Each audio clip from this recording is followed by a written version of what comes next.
English translation 57th contact, Wednesday 23rd June 1976, 20:54 TRs. Today I have another question concerning the ice ages of the Earth. Something seems not to be clear about the last answer to the question. Look here. So I asked you the question. How many ice ages has the Earth gone through, and what exactly are these? I have answered this question to the best of my ability. Obviously not. Because the questioner complained about your answer. Something must not be clear. Maybe I made the mistake of asking you the wrong question myself. I'm afraid I do not understand these things. How were you asked the question? Do you remember it? No, I do not, but I still have the note from that time.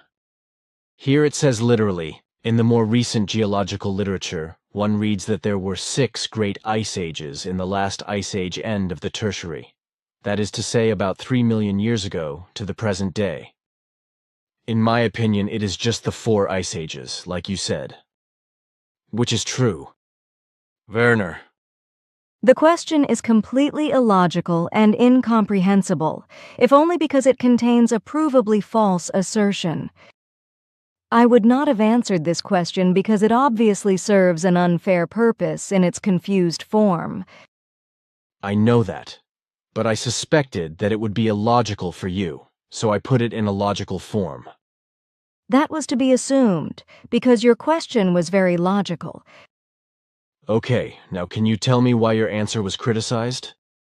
What interests does the person asking the question represent? I understand he's a hobby geologist or something. Then any further answer is superfluous, because hobby scientists of earthly origin are just as stubborn and unteachable as trained scientists. They simply stick to their assertions, even though they are often wrong, but they believe they know. A further answer would therefore not be worthwhile. You may be right, but I am also very interested in answering my question, because I can thereby expand my own knowledge. But so can all those who are interested in your statements, etc. That sounds very logical. What do you want to know? Clarify your question for me. As I said, I do not understand much about these things, but it can be inferred from various statements of the hobby geologist that geological science of the Earth accepts and believes to have established that during the last 3 million years there have been 10 ice ages on the Earth. The question concerning the 4 or 6 ice ages would have been only a trick question. So in my opinion, the question is whether there have been 4, 6, or 10 ice ages on the Earth in the last 3 million years. The question of this person is very stupid and does not point exactly to a very pronounced consciousness-based activity. This is to be still noticed, because if they had asked the question in honest form and logically, then they would also have received an appropriate answer. His question, however, indicates that this person is very taken with himself and does not take honesty very seriously. How else would they dare to ask such a question in a lying and falsifying manner?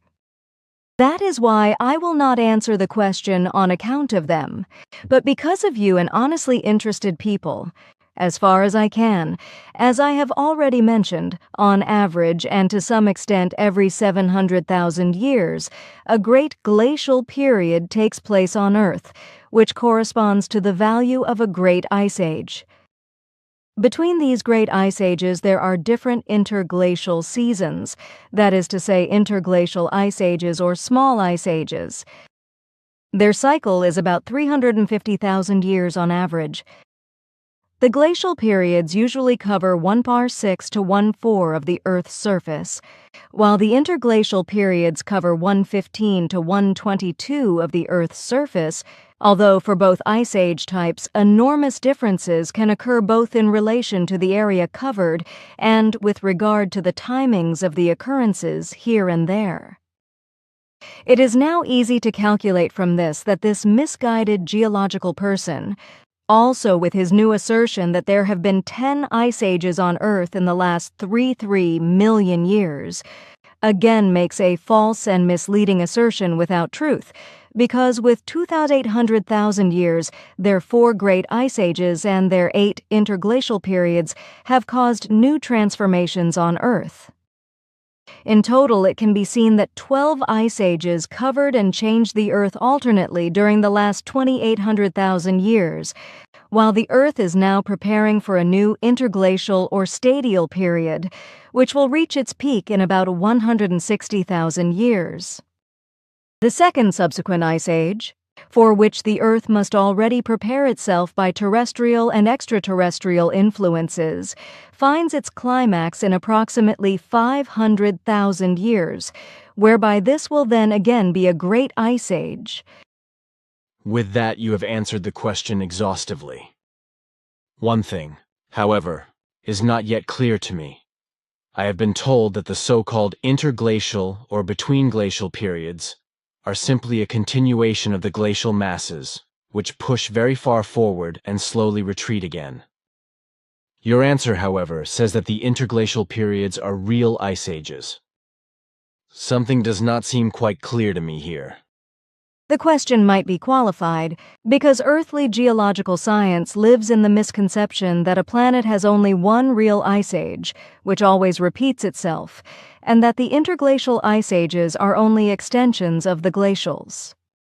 With the repetition now, namely the ever-reappearing of the glaciers in the cycle of about 700,000 years, they have recognized the truth, but they, the scientists, are unaware of the average 700,000-year cycle.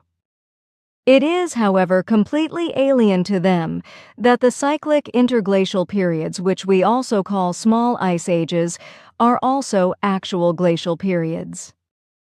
They therefore live erroneously in the assumption that the interglacial are only glacial ancestors. But in reality, this is not the case, because the interglacial periods are true cyclical ice ages, which have nothing in common with glacier migration, although these actually take place in a cycle of about 70,000 years. However, these are pure glacier advances and glacier migrations, which have an Earth regenerating effect, and which also occur due to climate changes. These glacier advances and glacier migrations can be described as small glacial, that is to say small glacial periods, but they can also be divided into 2 different forms, namely larger and smaller, with a period of glacial degradation prevailing at present, which scientists will also establish over the next 20 years. Thus, the last large glacier advance of this form took place on the Earth about 60,000 years ago and will be repeated already in 10,000 years, to which the forerunners on the Earth already now make themselves felt just by the forthcoming rapid dismantling of the worldwide ice masses, also in the Arctic and Antarctic. The small glacier advances or forays have a cycle of about 35,000 years, with the last such event occurring about 18,000 to 25,000 years ago.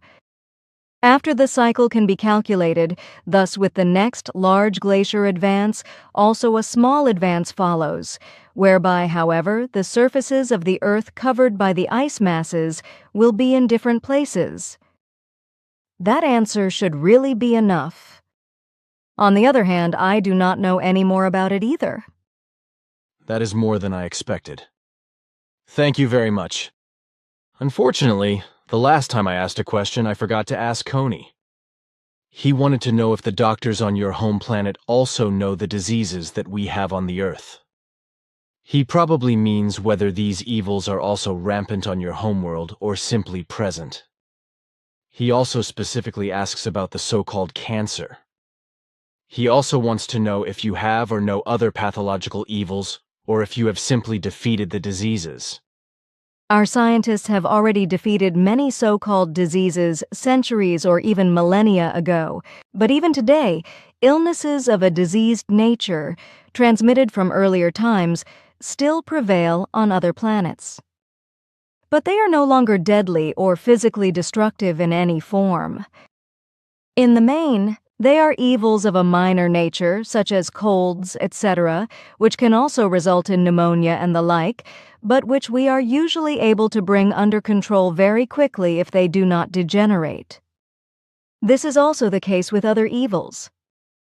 We are only human life forms like the inhabitants of the earth, so we are also susceptible to certain things of a diseased nature, but are usually able to control and heal them very quickly before they really break out.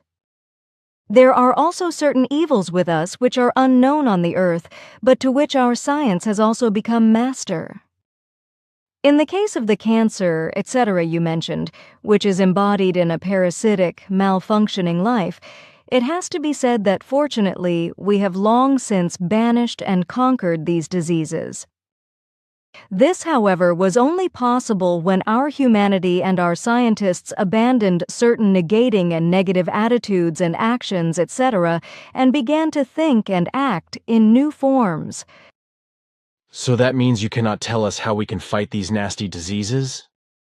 With this, you unfortunately speak the truth, because the Earth human must acquire the necessary knowledge himself or herself in this regard, because they grow in themselves through it and will understand many things only through it and learn the right manner of acting.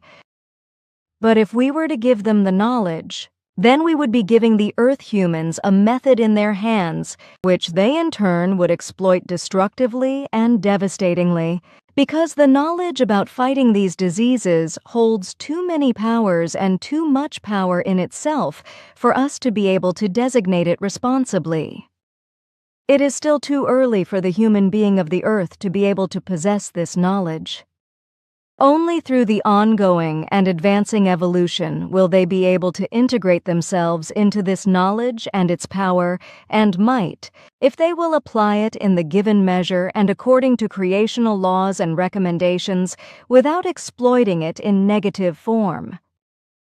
It is a devilish pity, but I understand your point of view, even if many will say that this is barbaric and megalomaniacal of you. Only Earth human beings will do that who are not yet capable of thinking in good form, and because they themselves live in a barbarity that they are not able to recognize. Therefore, they will scold us barbarously and arrogantly, even though we are not so in any wise, and deeply regret that we are not allowed to provide help in these and certain other things. We do not have the right to influence and advance a human evolution more than is possible according to all creational natural laws and recommendations, and according to the respective level of evolution of a life form. I understand. You certainly do not have to apologize.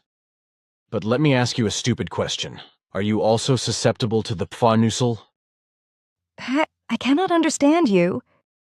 Well, of course you do not understand. Now can you actually say chuchicheshtli? I am still trying. But what was your question earlier? Oh, I see. Are you susceptible to the cold too? That was my question. I just said that we too have colds, only that we can fight them and contain them. Oh yes, of course. That is what you said. I am sorry, I forgot again. Then now a somewhat unusual question.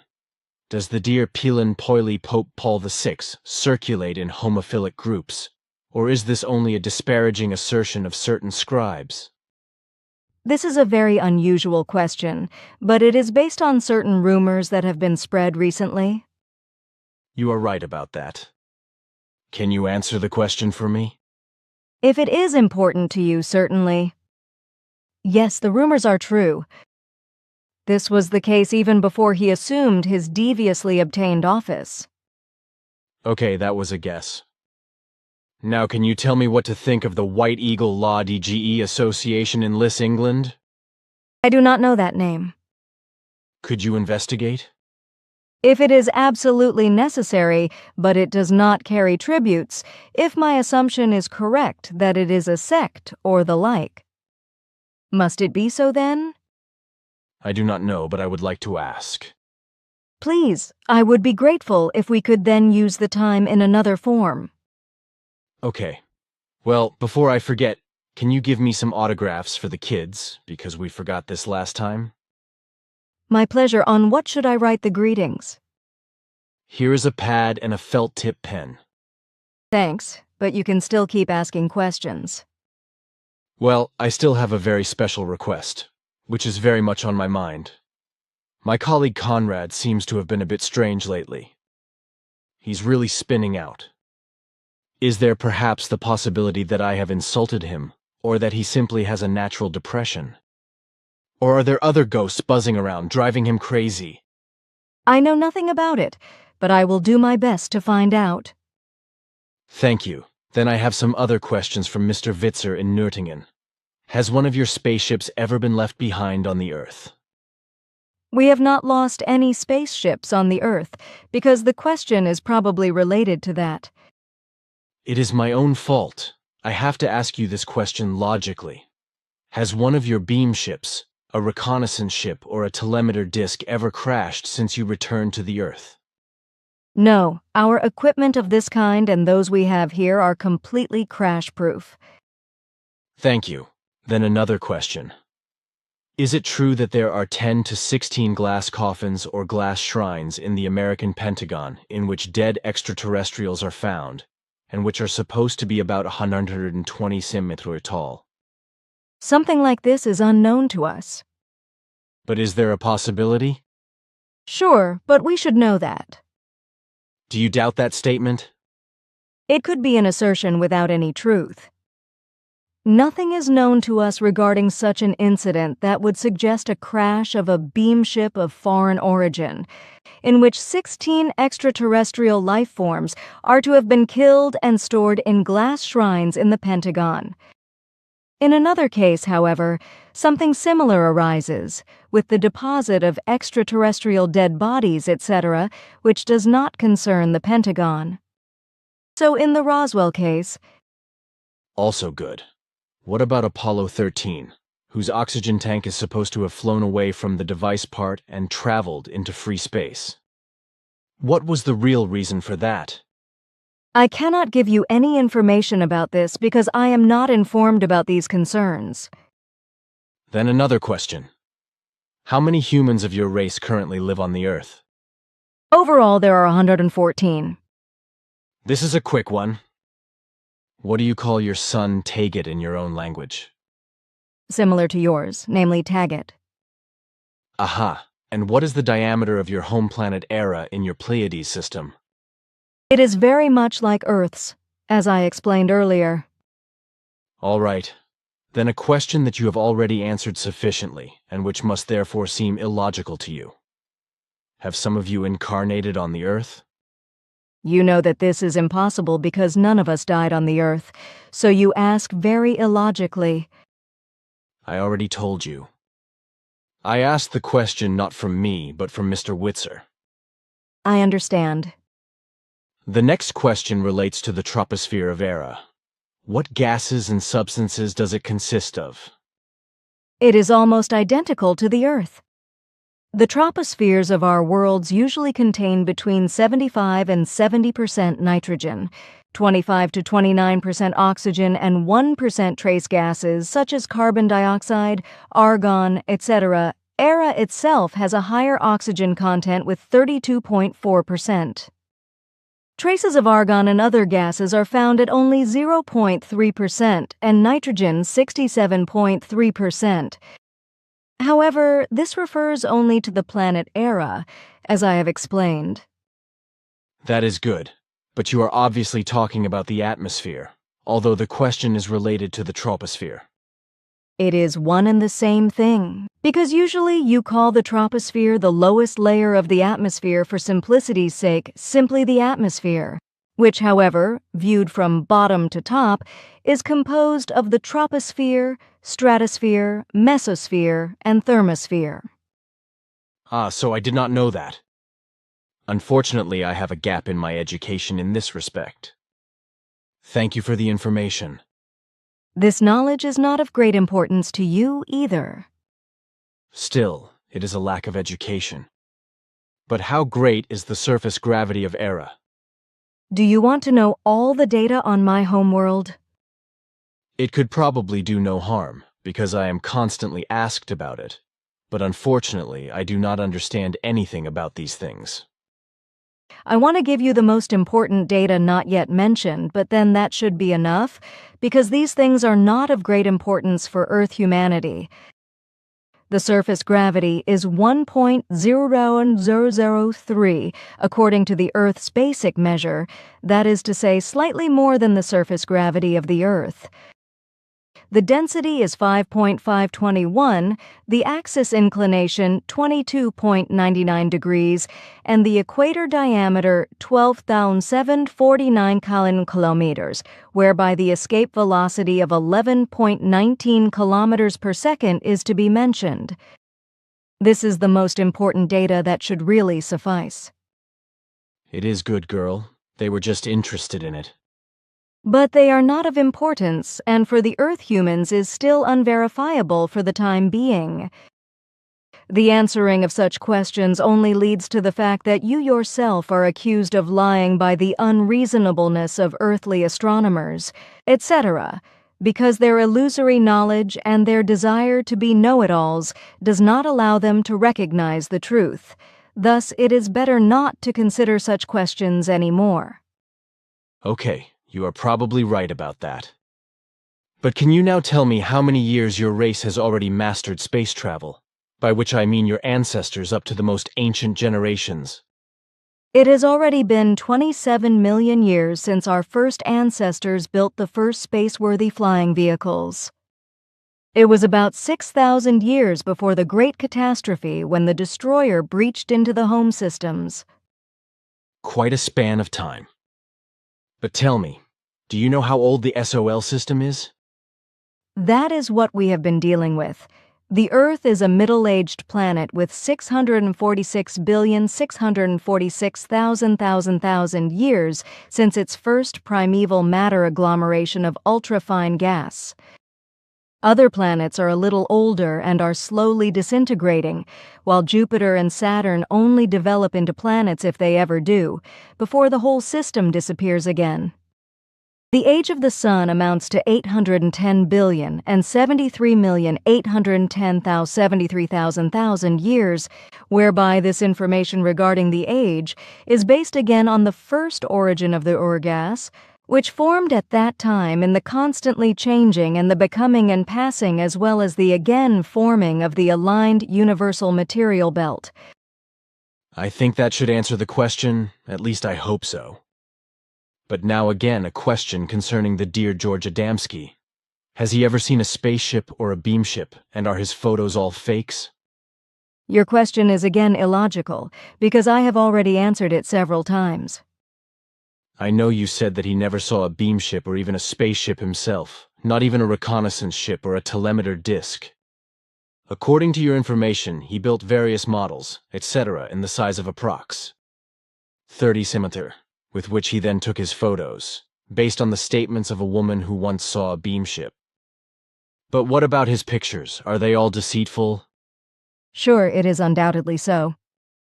Well, you once told me that Adamski was concerned before his death about attesting for posterity that he was a charlatan. According to your information, he would have written this down and signed it personally. Have you now found out where this document is? And is it possible that I can get hold of it? You have to be patient a little longer, because we still have only a few clues about the person who is keeping the document. But it will certainly be accessible to you within a year. I am looking forward to it like an arrow's bow. But I am just as excited to hear another answer from you. As you know, I possess from the tomb of Emmanuel, alias Jesus Christ, a kind of flicker or mica. It looks like a transparent, multi-layered film. This material has now been analytically investigated by microscope at the Max Planck Institute for Scanning Electron Microscopy in Munich. The result is just as literal as I wrote it down here. Apart from sulfur and CO, O2 and H2O are also detectable. In my opinion, it is a crystalline substance of calcium sulfate. Sheen gypsum. This does not exist here. The remaining sample is still examined organically. Then you can get a better picture. The material is flammable. It burns odorlessly to a white powder. What I am interested in now is this. Do you know where this calcium sulfate comes from, or whatever it may be, and which does not occur in this form in our country? Do you have any idea? You are talking about the glass-like natural material that was in Emmanuel's burial cave? Exactly. That is what I am talking about. It was a gift from Gabriel the guardian protector, to his son Emmanuel, whose foster father was Joseph. The gift was given to Emmanuel at the age of 7, when his father Gabriel declared that it was a gift for the purpose of constant connection. This material served Emmanuel as a capacitor. His father Gabriel brought it here from Alkion. A tremendous story. Then I have a personal souvenir of Emmanuel. He had it all figured out. You are kidding me, right? I am not kidding about things like that. It knocks me out, human child. The world seems to be crazy somehow. But it is not so, because if someone leaves something behind for a later time, You speak in riddles. I explain no more about it. It interests me now more than ever. Are you saying that Emmanuel will once again obtain this souvenir as his own, from his father Gabriel? I told you I am not going to explain any more about this. You are quite stubborn, then okay, leave it. But one more question about you. You said that you are 114 human beings in total number here on the Earth. Is this number constant? No, it varies from month to month. Often we are less than 50, then again more than 300. Well, that depends on your duties, right? Sure, but also with the transport of our food and other necessary things. Of course, you have to eat.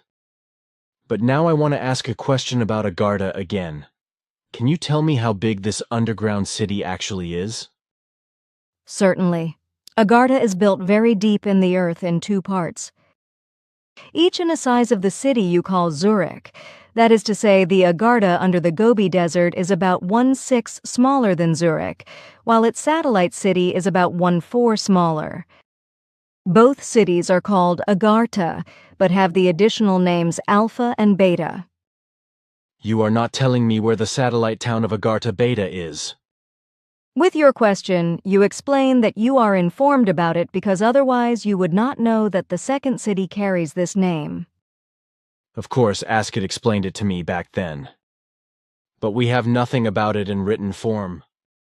So can you explain it again? Sure, if that is so. Agartha Alpha is located several thousand meters below the surface of the Gobi Desert, but I am not allowed to give the exact location. Agartha Beta is also underground but is located below the Himalayas. Agartha Beta includes, besides the city itself, a huge area of cave systems, which are almost uninhabited today, but were inhabited by subordinate human beings at that time. The cave systems were the actual dwelling places of the people, while Agartha Beta was the administrative center, which in turn was under the higher command of Agartha Alpha, which stood as the absolute center of the 2 Agarthas. Both cities were connected by a 200-foot wide and 130-foot-high underground tunnel, which corresponds to a size of 65 x 40 meters, which is not very exactly expressed by me. However, the connecting tunnel was almost completely destroyed and not repaired during the Great Catastrophe of Gobi.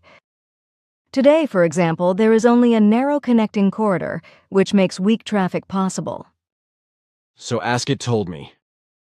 But now there is a man regarding Agartha whose name I have unfortunately forgotten, who has been appearing here and there for about 10 or 15 years, claiming that he is the Lord of the world and the supreme boss of Agartha.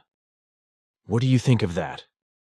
The existence of this man is unknown to me, but it is clear that he is a fraud. The residents of Agartha would never go out to the world in public because there are neither reasons nor interests. On the other hand, this would be far too dangerous for him, but also for Agartha itself and its inhabitants. That should be clear enough. But now I have something again, because of the name Christ. Where exactly does this name come from, and what connections do they make? Christ is the German version of the ancient Greek term Christos. This term is a direct reference to ancient ritual acts of mystical form. This means that the term Christos was used for all cultic and unreal actions as the designation for the cultic act itself when ointments and oils were applied. And when I speak of ointments and oils, then I do this only for the sake of better understanding, because in the old days, when these cultic and murderous acts still took place, no ointments and no oil were used for them, but small children and virgins were slaughtered bestially. Their blood was collected in vessels, kept liquid or thickened, and then the consecrations for the idols were smeared with it, whereby these consecrations were usually again human sacrifices. It was not until later that human slaughter and human sacrifice were slowly expelled, and blood was replaced by fragrant ointments and oils, while human sacrifice was replaced by animals, fruit and vegetables, etc., which has unfortunately been preserved to this day. The cults have received no change to the progress of evolutionary form, but have remained in the traditional evil, so an anointing or oiling in the present time still possesses only a ritual worthlessness. Therefore, even today, the term Christos or Christ means the absolute negative and evil with the numerical value 6666. This was also the reason why Emmanuel resisted the name the Anointed when he knew that it would be attributed to him. It is similar with the naming of Jesus. Therefore, when the earth human speaks of Jesus, of Christ, of Christian or Christ consciousness, etc., then they act extremely negatively and conjure all negative forces into an Ausartenden form. Ausarten quinars to get very badly out of control of the good human nature. They should therefore never speak of a Christ consciousness or in similar word formations if they want to address that which is equalized, because by naming and accepting these word formations, they promote everything negative towards that which is Ausartenden. Earth humanity must therefore be urged that all word formations in connection with the names Jesus or Christ, etc., be erased and renamed to the actual value if they find a true name in the value of that which is equalized.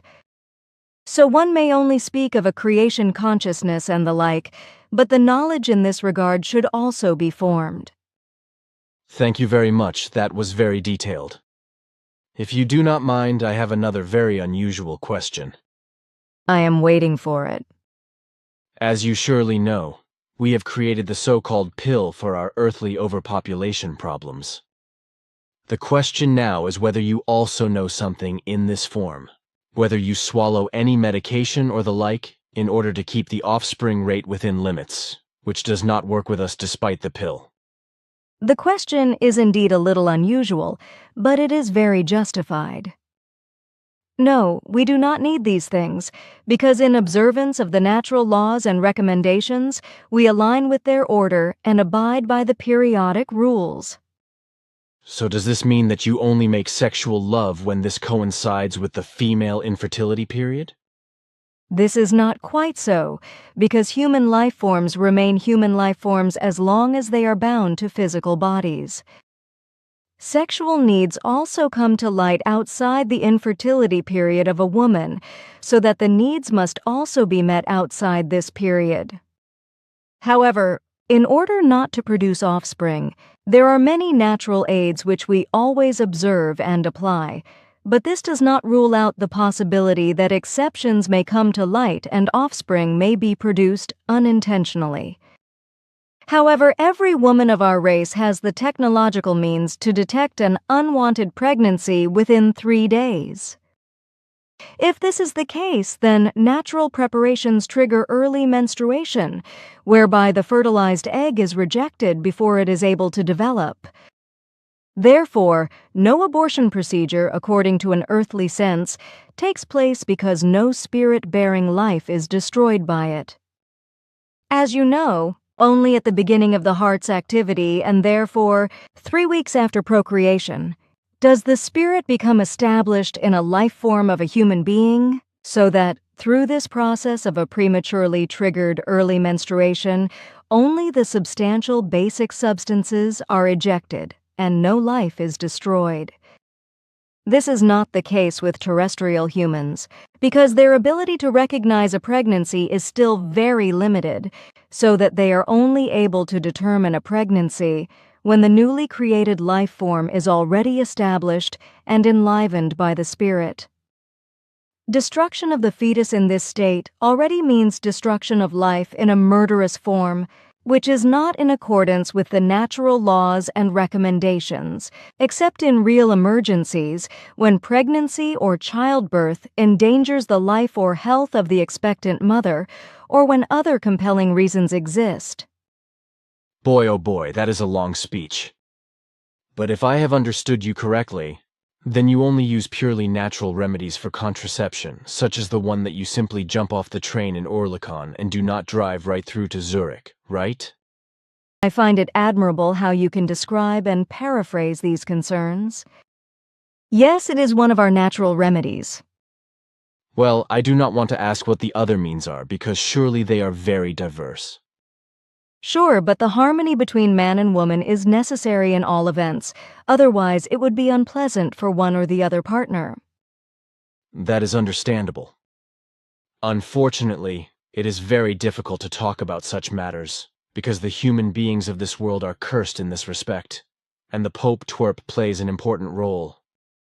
Especially in Switzerland, this topic is practically taboo, because here these things are particularly strongly affected by the laws, but also by moral apostles and the sectarian fringe of a special kind. Yet it is precisely these moral hypocrites who, in public, have the greatest snout and curse and condemn everything that is connected with sex and a naked body, but who, behind them and in secret, lead a licentious, debauched, and immoral life and revel in sexual orgies. In short, they play the decent moral personalities in front of the public to hide the fact that they are really the greatest pigs. Unfortunately, that is how it is. I am aware of that. Then I am not alone in my opinion. Now look here. This is a letter that Mr. Ries from Munich sent me for you. It is about a certain Lord Surya. Give my thanks and greetings to Mr. Ries. I will deal with the letter as soon as I can. I have 2 more questions from Mr. Schutzbach. He has read a book called Veritane Geheimnisse Betrayed Secrets, and came across some things. In Italy there is said to be a castle called Castel del Monte, which was built by Emperor Frederick II of Hohenstaufen. Is that true? The second question refers to the first, namely that there should be an inscription with the following values in or on this octagonal castle. Ds, IDCA, DB10, CLPSHA2. In addition, I would like to ask what this inscription means. I am not aware of anything like that. I have no knowledge of it, neither of such a castle nor of the mentioned inscription. No big deal. But now a question that concerns us all. You know how we earthworms grapple with so-called professions. So our question now just refers to what you have actually learned as a profession. I understand, even if we do not interpret our activities in your form. But when I have to talk about a profession, it gets a bit complicated, because I have learned several of them according to earthly human concepts. My tasks are closely connected with my learned knowledge, which relates to spiritual education, coordination, technology, archaeology research through time travel into the past, earthly religion, politics, and economics, earthly history of humankind, and various other things, for which I am taught and trained in every single value. It is not the same with us as with you, because you learn only 1 or 2 professions or fields of knowledge, because with us we usually master 12 to 30 and more fields of knowledge. Man, that is the kind of head I want. You are already a very great exception among the Earth humans. Aha, now you start planting flower gardens again. I will remedy that right away. You told me that Ketzel will give me another report this week about Amada. So far I have not received anything yet. But this will still be the case today, because in about 10 minutes Ketzel will personally come here and explain the necessary things to you. Great, I will be happy to see him again. We were able to take photos and films of your ship about 10 days ago at night. We got quite good light effects on the films. It would be very useful if we could roll one more film. Would that be possible? Simyase's beam ship at night demonstration. Photo, Guido Moosbrugger.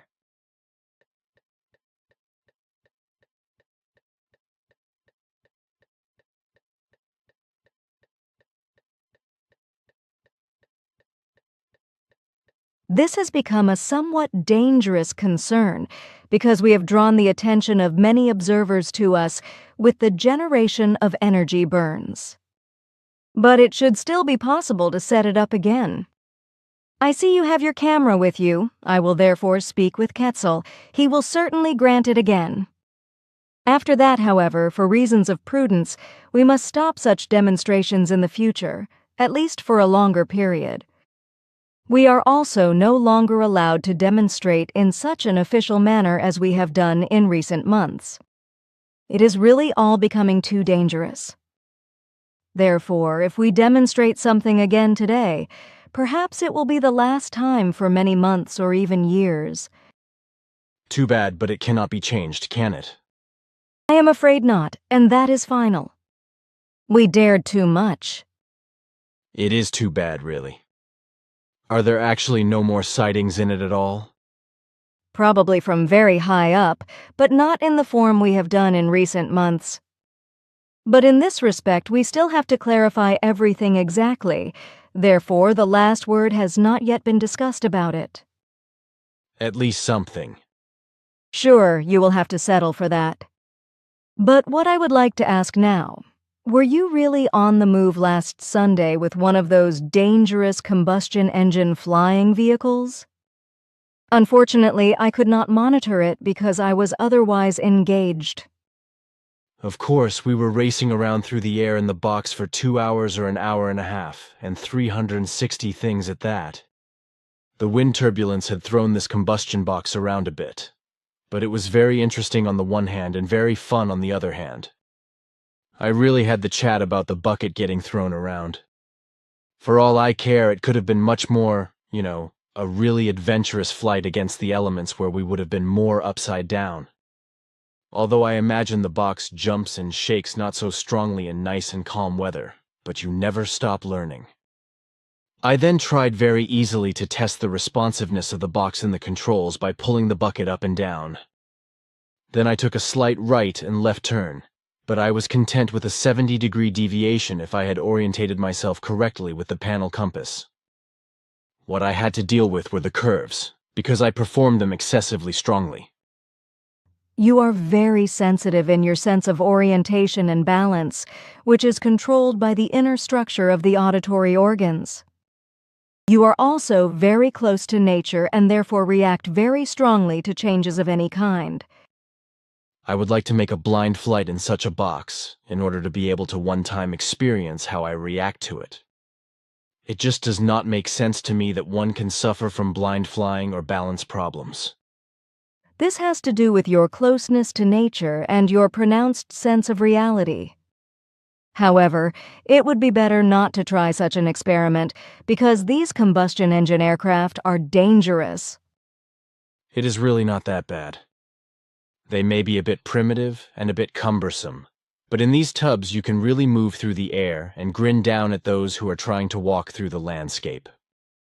I really enjoyed seeing some climbers scrambling up the steep mountain paths as we whizzed over them with ease and without effort. That is very unrefined of you. You see, that is joyful gloating. It was not what I thought. I also understand that you are joking with me. But you are still a barbarian because that is the only way I can explain your constant thirst for adventure. Well roared. After all, I live in a world full of barbarians, so I have to be one myself. I am even quite happy about it, because at least I experienced something. You should still be careful, and so should everyone else. These howling monstrosities just are not safe enough. Just remember that we have to be content with these combustion boxes, because we do not have anything else. We live in our world with our technology, which is still quite primitive. In your opinion, we may still be damned barbarians with flying suicide boxes, but we are very cursedly proud of them, and imagine that we have achieved something with their production and control, even if everything still looks like dwellers of caves and hills. After all, we are only in the early stages of air conquest, so you really cannot ask much yet.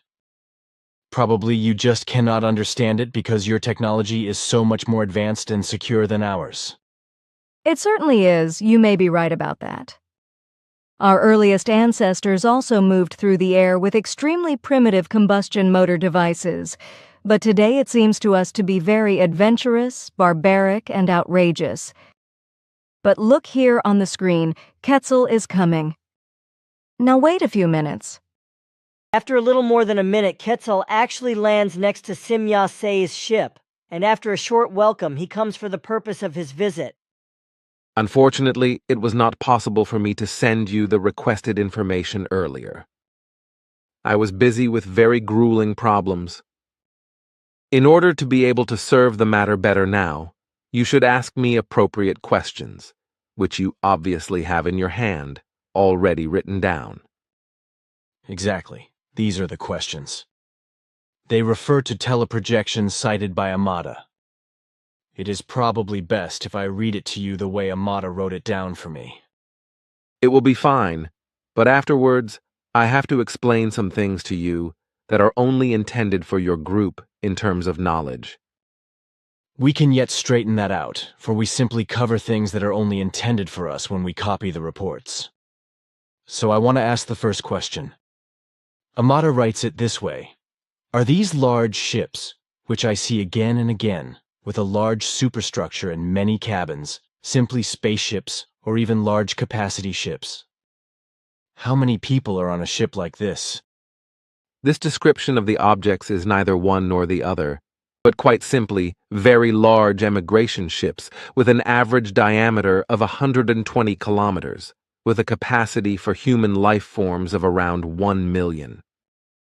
These gigantic ships serve exclusively for emigration purposes, especially when a world is very endangered and destruction is to be considered. These are the same giant migratory ships that were used by our ancestors at the earliest times when they came from the Lyra Vega region to Earth and later also settled on our Pleiaren constellation. Their external shape and size have been maintained since then, but they have been subject to constant innovations of a technological form, so they are equipped today according to the state of the art. When Amada received our teleimpulses as teleprojections, she saw everything in an extremely reduced form, because she would not have been able to grasp and overview the gigantic size and the reality of it. Aha, then she practically saw something like models? No, that is not quite so, because she sees the projections as quite large. What is the second question? She goes on to write, what do these creatures mean who, on Thursday night, climbed out of a wonderful blush in the sky, each time after a bolt of lightning that was not followed by thunder, got out of a vehicle and descended on UFOs stationed in the vicinity of our house, on or over trees, etc. They were all dressed in white robes, and they were all looking at me. One climbed down a staircase in a long white garment with wonderful glittering silver stars on the robe. He went under my window, and then went to a UFO stationed under a tree. From there he looked up to me, while more and more other beings in white clothes and in whole groups came here. This phenomenon is a teleprojection on our part, for the purpose of triggering memory.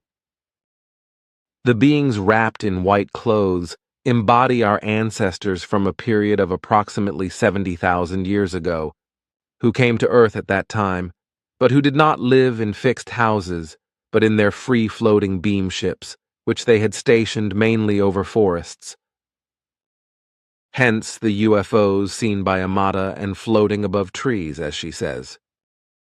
Between the ships, there were radiation belts of visible nature, which served as connections between the formations and lit up at intervals.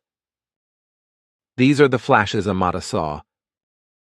The man dressed in the wonderful robe with the adorning stars was the Ish-Wish of this emigration group, whose most distant descendants still live somewhere on the earth as their own smallest group of former extraterrestrials, but whom we have not yet been able to find by any means imaginable. In the meantime, we could only find out with certainty that Amata, from her old personalities, must today be a very distant descendant of the brother of the former Ishwish, which means that this group of extraterrestrials, who as mentioned were a part of our ancestors, must have mixed with terrestrial people here on Earth and forgot their actual origin. And to find out how these connections extend now, and how and where today's descendants of these ancestors live is one of our tasks, and that is why we also are making an effort for Amata. This is really fantastic. Then here's another question from Amata.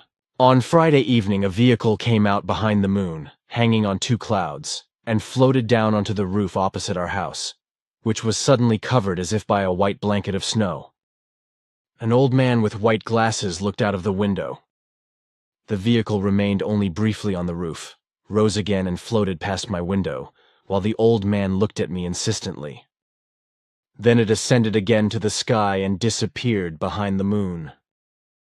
This teleprojection is the representation of the brother of the old Ishwish to solve further memory factors in Amata. The beamship or vehicle, as Amata says, floating between two clouds means the representative position of the old man as Ishwish. Good. Then the next Amata question. Other white figures sat again on the opposite balconies. A man in a white robe was lifted out of a UFO by two men in gray working clothes and lifted onto a stage where he sat down and looked up to me. Down in the courtyard of the neighboring house stood a bunch of people in gray working clothes right next to this stage. One of these men detached himself from the group, lit a star, and hung it over the garden railing. More and more people came in large beam or spaceships and settled on the surrounding roofs. Then came again beings, in white garments and in vehicles which looked like thick tree trunks, and had large cabins. With these vehicles they drove directly into an already present big ship. Could these white creatures be sons of heaven? Our ancestors and us in former times were called sons of heaven by the Earth humans. This teleprojection is a reference to the past, the present, and the future. However, I cannot officially give the interpretation, because these are exactly those things that I am only allowed to explain to you and your closest group, as I indicated earlier. A revelation of my declarations may take place only after 1980. Okay, is the explanation taking longer? It will take some time. Then I can do this later in the report as an additional page only for our internal group. How am I supposed to understand that? I will simply write and print the information you give me, just for our internal group separately, and hand it over to our closest members only. I think that is very reasonable and correct. Well, that reassures me. But now I would like to ask a question first. It seems that Amata is very much involved with teleprojections. Is there not a danger that she will be overwhelmed? Is that really the case? Of course. It is not good if she is too busy with it, because otherwise she starts to suffer from imaginations, which would not help the whole thing and would get Amata into trouble herself.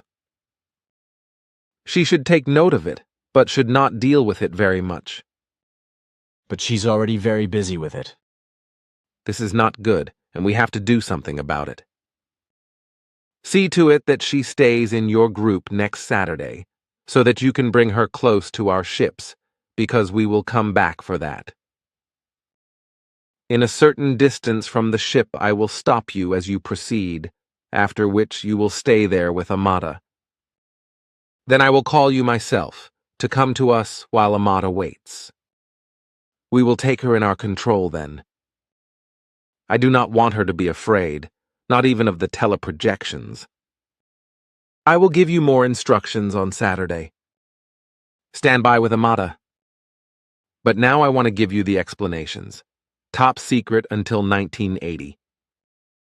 The white figures Amata had seen on the opposite balconies are teleprojections of the old venerable ones of long-gone times. These are the beings who begat and ruled the white earthly human races.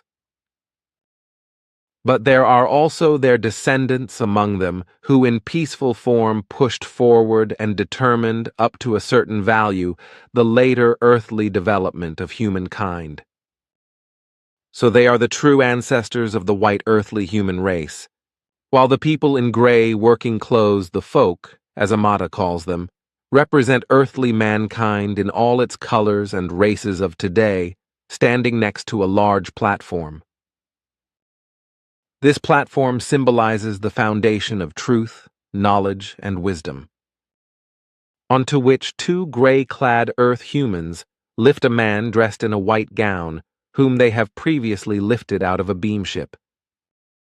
After they have lifted the white-dressed man onto the stage, one of the two men takes a star and lets it shine in bright light, in order then to hang it brightly on a fence.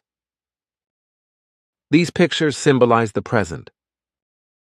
This is the call of time and evolution in the sense of knowledge and dissemination of truth in the Aquarian era.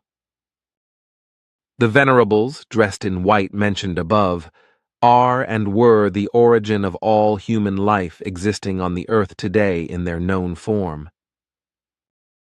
Everything was determined and directed and partly pre-programmed by them, but this never elevates them to hierarchical forces or powers, because such values do not exist. However, due to the willfulness of the earth humans, who are many races, many things failed and went in very osgarteten, got very badly out of control of the good human nature, and negative tracks. Thus it was determined by the decision of the old venerable ones in foreseeing of the coming events that at the time of the Aquarian era a new prophet should appear, who already would have been so in former times as other personalities had, who walked the earth and patiently fulfilled his very heavy duty, true to his mission. So it had been foretold by the venerable ones that at a certain time the same prophet would come again incarnated in a new personality, begotten by predestination and born by earthly parents, as was the case in former times, but begotten at that time by the seed of a son of the heavens. The incarnation of the prophet in the Aquarian age is represented by the image of two beings dressed in gray, a man and a woman, two earth humans, lifting a man dressed in white out of a beamship and putting him on a platform from where he will spread the knowledge of truth, wisdom, and love. The great multitude, as Amata says, represents the mass of earthly humanity that hears and receives his teaching, while his light of wisdom shines and radiates, symbolized by the shining star suspended from the fence. This action takes place through another gray-clad being, an earth woman. This is Amata herself, for she makes the star shine and hangs it on the fence, which represents the barrier between knowledge and ignorance and between truth and untruth. The hanging or placing of the star on the fence symbolizes the state of the prophet who has overcome the barrier of ignorance, so he is able to fulfill his mission. But the doing of enlightening and putting the star on the fence also shows the state of Amata, her important role which she has to exercise in connection with the mission fulfillment of the prophet. Because through her connection to our ancestors, which we have meanwhile established, she was destined to help the prophet in the form of her teleprojective connections and contacts to us, to be able to testify through her teleprojective connections and contacts to us that we exist and maintain actual contacts with the prophet himself. This, however, is only of importance in the narrowest of circles through which the basic values in every relationship are developed and disseminated.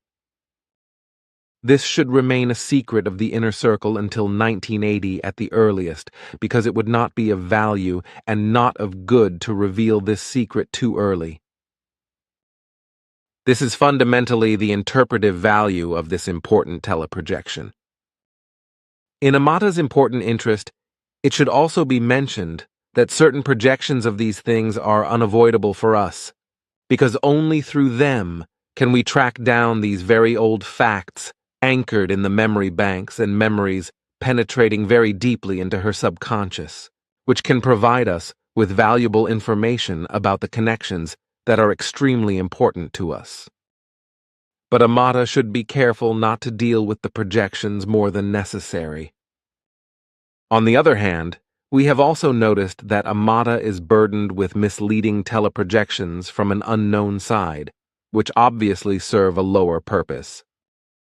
We have known this for some time, but have not yet been able to produce an analysis.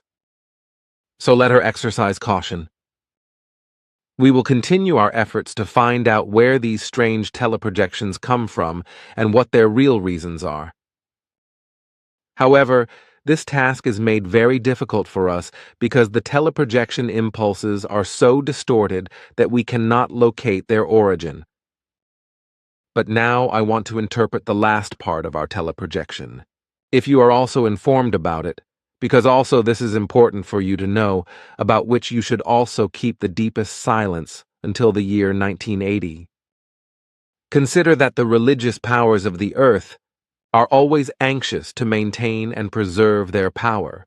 Thus they would act maliciously and treacherously against you if the interpretations given to you here were made known to them. They would not shy away from terror, murder, and other evil acts of violence, and would pursue you everywhere and try to destroy you.